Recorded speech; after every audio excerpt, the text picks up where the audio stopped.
உங்களுக்கு 40ல இருந்து 50 வயசாயிடுச்சா அப்படின்னா இது கண்டிப்பா கேளுங்க.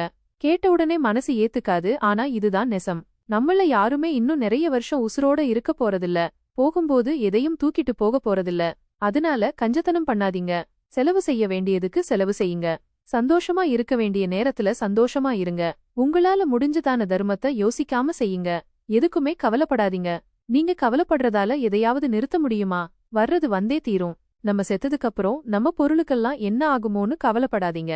நீங்க கஷ்டப்பட்டு சேர்த்ததெல்லாம் உங்க வாழ்க்கையோட முடிஞ்சு போயிடும். உங்கள கேட்காமலேயே அதெல்லாம் முடிச்சு விட்டுருவாங்க. உங்க பிள்ளைங்கள பத்தி கவலைப்படாதீங்க.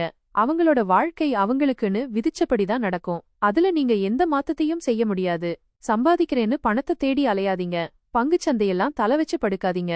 பணத்தை விட உங்க உடம்புதான் முக்கியம். பணம் உடம்ப சரி பண்ணிடாது. 1000 ஏக்கர் நிலம் இருந்தாலும் ஒரு நாளைக்கு 1/2 கிலோ அரிசிக்கு மேல உங்களால திங்க முடியாது. அரண்மனையே இருந்தாலும்